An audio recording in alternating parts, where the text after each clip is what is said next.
Hello, Whatcom County. You're listening to your community radio station, 88.3 FM KMRE, broadcasting from beautiful Whatcom Community College. And it is Pledge Weekend. That's right, our first ever Pledge Drive weekend. We are a people-powered station, right? The work that we do, elevating people's voices across Whatcom County, is supported by our local businesses and our local volunteers and our local donors, just like you. So this weekend, we're asking our listeners to tune in and donate. You can do that on KMRE.org, or you can call us at 360-398-6150 and make a donation. Our volunteers are standing by, ready to take your donation via credit or debit card. You can also go to the farmers market on Saturday, where our volunteers will be out at the KMRE table. I bet they've got a QR code that you could scan and donate. And we have a matching fund. So we can match donations up to $1,500. So your donation today makes a big impact. And in fact, I'm going to do it in our next commercial break here. I'm going to donate live on air $50 to support the good work that's going on right here on KMRE, because I believe in the work that we are doing. I have been a volunteer with KMRE since before they were here at Whatcom Community College, before they were at the Bellingham Herald building, back when they were at the Spark Museum, before it was called the Spark Museum. It was the Museum of Radio and Electricity, and KMRE was this little low-powered FM station that was sharing radio dramas from years past, and we saw this as an opportunity to really elevate community voices. And since then, it's grown into a much more powerful FM station, now broadcasting across the greater Whatcom County area.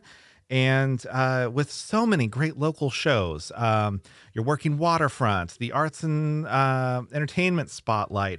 Our next guest, Liz Darrow, has a show on here as well. So you'll get to hear from her about the good work that Community to Community is doing in our community. But all this great stuff, music, entertainment, stories, news. There is live local news every single day, written and provided for by the volunteers right here at KMRE. And that's just not something you can get anywhere else. So again, pick up that phone, 360-398-6150, or you can donate online at kmre.org. If those sort of modern solutions are not quite your jam, you can also write a check and mail it to P.O. Box 2723, Bellingham, Washington, 98227. And if you donate, your gift of $45 or more means that you'll be entered into a drawing for either some KMRE merchandise, mugs, totes, all sorts of fun stuff, or we have some cute but crazy socks. It's a store that sells fun and unique socks located in downtown Bellingham on Cornwall Avenue. It offers over 1,600 sock styles, from colorful fashion and novelty socks to wicking and wool socks that are good for cute and play. They're a great organization, and they've donated some socks, so you might get some flashy socks if you donate.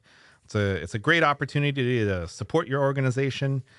We have some good anyway, so it's a great opportunity. Also, if you are a business owner or you work for a business that does donations and sponsorships, we are happy to take your money. So please reach out and we can set you up with all sorts of fun things. So, this is important work. One of the things that I do for KMRE is I produce a show called The Capitol Beat. And that's capital with an O, not an A. And the reason why is the Capitol Beat covers the legislative wheelings and dealings down in Olympia. So this session, right, from January to March, we had weekly coverage of the legislative issues that were being discussed down in Olympia that affected residents up here in Whatcom County. And we had legislators on the air talking about their contributions, their successes and failures, the surprises and disappointments of the legislative session. It's a great opportunity. That show, The Capitol Beat, is coming back this fall with a focus on state politics, because we have some really hot races this year. We have a close fight for the governor's race. We have a close fight for Commissioner of Public Lands, Attorney General, Superintendent. These are positions that will have a direct impact on the lives of Whatcom County residents, and we'll be providing unique localized coverage right here on KMRE. So I'm going to give you a little preview of what the Capitol Beat's going to look like in September, because we've had some drama in the governor's race over the last couple of weeks. Those of you who follow local politics know that last week was filing week. Dun, dun, dun. Oh, wait, I have a sound effect. Because radio shows are all about a sound effects, I have here a gavel. Not quite the... There we go. I have a gavel. Okay, banging the gavel. The Capitol Beat is now in session. Okay, last week was filing week, which means if you were running for office, you had to fill out your paperwork last week, and there was a little bit of excitement in the governor's race. So for those of you who have been under a rock and haven't realized, our Attorney General, Bob Ferguson, is running for governor. Jay Inslee, our current governor, is retiring after 4 terms and angling for a job in a future Biden administration, provided Joe Biden gets reelected. And Bob Ferguson is running for governor. It's a Democratic state, so he is assumed to be in the lead, but he's drawn some really tough challengers. He's drawn former Republican Congressman Dave Reichert, the sheriff who caught the Green River Killer. That was his claim to fame, and then went on to serve several terms in Congress. Dave Reichert retired, but he's coming out of retirement to run for governor against Bob Ferguson and is polling very competitively.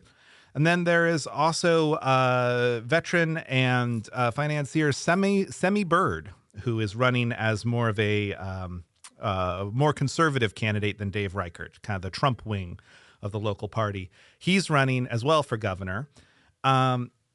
During filing week, when the dust had settled, there was not 1, not 2, but 3 Bob Fergusons on the ballot. Dun, dun, dun. See, I needed that sound effect. That's what I needed. Bob Ferguson from Yakima, a veteran, and Bob Ferguson from, I want to say, Wenatchee, who was I want to say a social worker. Either way, two people with the name Bob Ferguson, spelled the same way, filed for office, as well as Bob Ferguson, the Attorney General. They all filed for governor.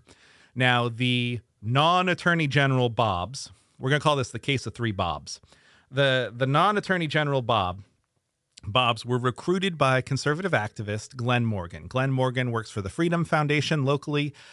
He is a local political activist who has done a lot of work in Washington State over the last 15 years, pushing for initiatives, writing thought pieces, doing media, advocating for conservative positions. He went and found 2 people named Bob Ferguson and convinced them to file for office. They actually used his office as their filing address and filed for office in what looked like an attempt to confuse the voters, right? Because the ballot order is determined randomly, so voters would be going along. And if they were going to vote for Bob Ferguson, they'd probably vote for the first Bob Ferguson they saw and could get easily confused. Bob Ferguson, the Attorney General, of course, held a press conference and pointed out that this was a deliberate attempt to confuse the voters, an attack on democracy, a dirty trick, right? The Bobs Ferguson, I assume that's the plural, the Bob Fergusons. Really, there's a lot of possibilities here. The 3 Bobby problem. The Bobs Ferguson that were not the Attorney General both put out statements that said they're trying to clear the name of Bob Ferguson. They don't like Bob Ferguson, the Attorney General.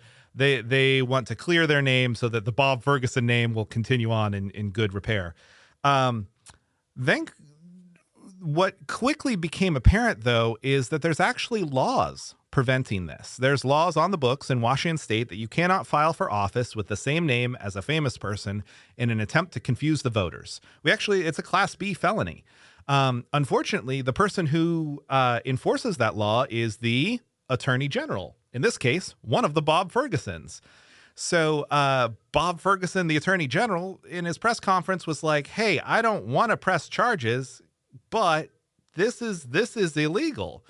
I think you guys should drop out. So the other 2 Bobs Ferguson over the weekend made the decision to pull their name from consideration. So on Monday they did. They pulled their names out of consideration. Things move on. But it was an interesting little hiccup, and it makes me wonder if we'll see in future races more of these sorts of shenanigans. You know, maybe Mayor Kim Lund runs for mayor in another 3 years, and somebody finds another Kim Lund in Bellingham, if that's even possible. It's a little more unique name than Ferguson.